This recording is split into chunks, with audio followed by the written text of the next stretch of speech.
Assalamualaikum warahmatullahi wabarakatuh. Salam sejahtera bagi kita semua. Perkenalkan, nama saya Mihwatul Nurika Al-Hawa. Dan kedua rekan saya diantaranya saya Anggi Widyartika dan saya Putri Ariza. Kami akan mempresentasikan tentang klasifikasi dan karakteristik media pembelajaran. Mari kita simak presentasi menurut kelompok kami dalam video berikut ini. Klasifikasi adalah penyusunan bersistem dalam kelompok atau golongan menurut kaidah atau standar yang ditetapkan.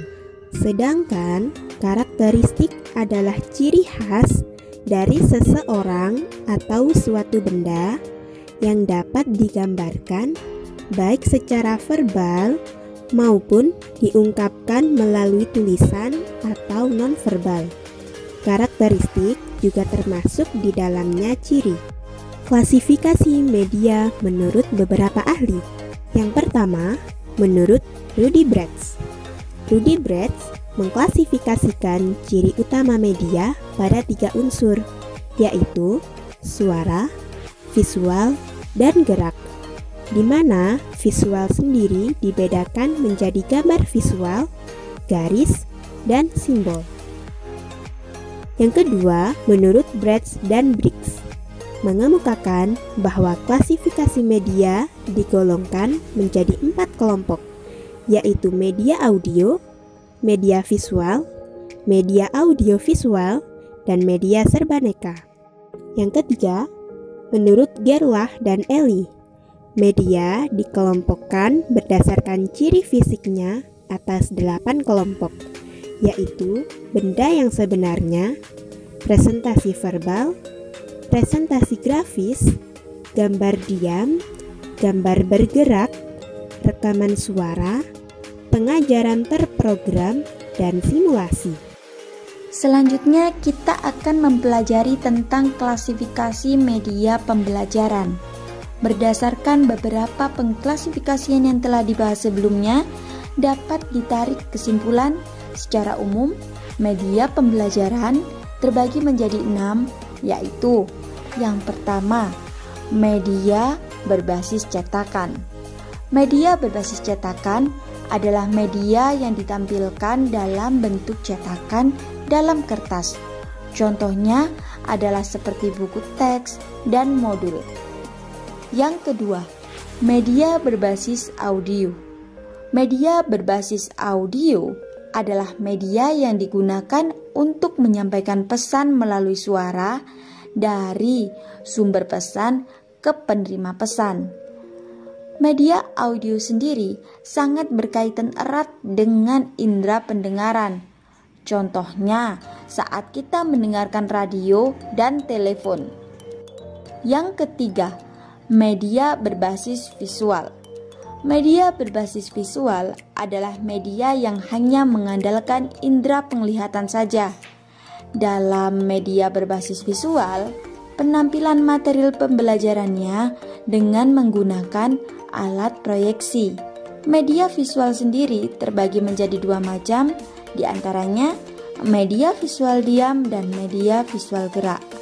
Contoh dari media visual diam adalah gambar, foto, poster, dan peta. Sedangkan contoh dari media visual gerak antara lain gambar proyeksi bergerak seperti film bisu dan sebagainya. Yang keempat, media berbasis audiovisual. Media berbasis audiovisual adalah media yang mampu menampilkan suara dan gambar. Dalam media berbasis audiovisual, contohnya adalah saat penampilan proyektor. Yang kelima, media berbasis komputer. Media berbasis komputer adalah media yang digunakan untuk menyampaikan informasi secara virtual kepada para pelajar atau para user. Dalam media komputer terdapat unsur berupa teks, video, animasi, grafik, dan musik. Media komputer sendiri biasanya digunakan pada saat presentasi PowerPoint atau pada saat media pembelajaran interaktif. Yang terakhir adalah media berbasis manusia.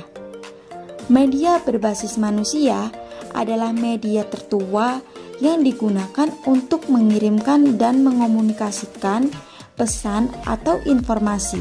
Media ini bermanfaat bila tujuan kita adalah mengubah sikap atau keinginan langsung untuk terlibat dengan pembelajaran siswa. Di sini, saya akan melanjutkan penjelasan mengenai karakteristik media pembelajaran.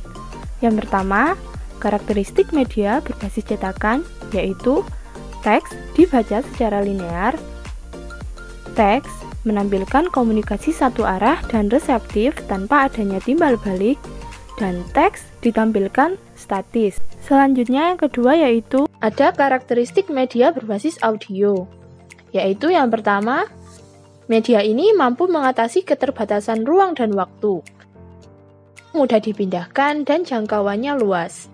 Yang kedua, pesan atau program dapat direkam dan diputar kembali sesukanya.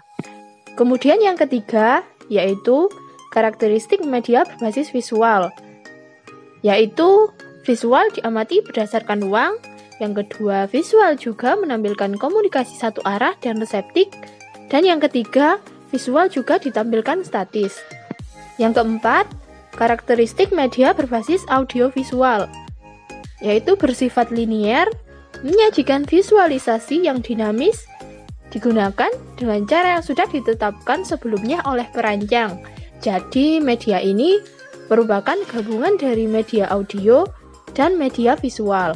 Yang kelima, yaitu karakteristik media berbasis komputer, dapat digunakan secara acak, non-sekuensial, atau secara linear. Biasanya, gagasan-gagasan disajikan dalam gaya abstrak. Yang keenam, karakteristik media berbasis manusia, dapat merumuskan masalah yang relevan, dapat mengidentifikasi pengetahuan dan keterampilan yang terkait untuk memecahkan masalah. Nah, pastinya setiap media pembelajaran pun memiliki kelebihan dan kekurangan. Untuk yang pertama, kelebihan media bahan cetak. Dapat menyajikan pesan atau informasi dalam jumlah yang banyak. Pesan atau informasi dapat dipelajari oleh siswa sesuai dengan kebutuhan ataupun minat siswa. Selanjutnya, kekurangan dari media bahan cetak yaitu proses pembuatannya membutuhkan waktu yang cukup lama. Kemudian, bahan cetak yang tebal mungkin dapat membosankan. Untuk yang kedua, kelebihan media berbasis audio. Dengan menggunakan alat perekam, program audio digunakan sesuai dengan kebutuhan pendengar ataupun pemakai. Media audio dapat melatih siswa untuk mengembangkan daya imajinasi yang abstrak. Tentunya media berbasis audio juga memiliki kelemahan, yaitu sifat komunikasinya hanya satu arah, tidak ada timbal balik, dan penyajian materi melalui media audio dapat menimbulkan verbalisme pendengar. Tentunya juga memiliki kemungkinan perbedaan paham antara siswa satu dengan siswa lainnya karena memahami dengan cara yang berbeda. Yang ketiga yaitu kelebihan dari media berbasis visual. Yang pertama, lebih menarik karena ada gambarnya, sehingga memberikan pengalaman nyata untuk siswa, lebih mudah mengingat dengan visual peta konsep, mind mapping, dan singkat. Kekurangan dari media berbasis visual akan terjadi kesulitan jika siswa mengalami masalah pada indera penglihatannya. Siswa tidak akan memahami gambar jika gambar tidak jelas atau tidak sama dengan bentuk nyatanya. Tentunya siswa akan bingung. Tidak dapat melayani siswa dengan gaya belajar auditif dan kinestik. Selanjutnya yang keempat yaitu kelebihan dari media berbasis audiovisual ataupun biasa disebut dengan video. Pertama, lebih efektif dalam menerima pembelajaran karena dapat melayani gaya bahasa siswa auditif maupun visual. Tentunya juga lebih menarik dan menyenangkan. Tetapi media berbasis audiovisual masih tetap memiliki kekurangan, yaitu Pembuatan media audiovisual memerlukan waktu yang cukup lama karena memadukan dua elemen, yaitu audio dan visual. Seperti halnya yang kami gunakan ini adalah contoh dari media pembelajaran berbasis audiovisual. Kelebihan dan kekurangan dari media berbasis komputer. Untuk kelebihannya yaitu penggunaan komputer dalam proses belajar membuat pembelajar dapat melakukan kontrol terhadap aktivitas belajarnya. Sekaligus komputer dapat diprogram untuk memeriksa dan memberikan skor hasil belajar secara otomatis. Tetapi kekurangannya yaitu dalam penggunaan komputer diperlukan pengetahuan dan keterampilan khusus tentang komputer, ataupun siswa harus mampu mengoperasikan komputer tersebut. Dan selanjutnya yang terakhir adalah kelebihan dan kekurangan dari media pembelajaran berbasis manusia. Yang pertama yaitu membantu siswa dalam menghubungkan pengetahuan baru dan pengetahuan terdahulu. Yang kedua, membiarkan eksplorasi siswa tak tertandingi kreatif. Kekurangan dari media pembelajaran berbasis manusia yaitu membuat siswa menjadi lebih cepat bosan, tidak efektif penyampaiannya jika terlalu banyak audiens, penyampaian materi tidak akan dipahami oleh siswa jika suara tidak terdengar. Telah kita simak bersama cuplikan video yang bertemakan klasifikasi dan karakteristik media pembelajaran dari kelompok kami. Semoga apa yang kami sampaikan dapat bermanfaat bagi kita semua. Sekian video dari kami. Apabila ada kekurangan dalam video kami, mohon maaf yang sebesar-besarnya. Akhirul kalam, wassalamualaikum warahmatullahi wabarakatuh.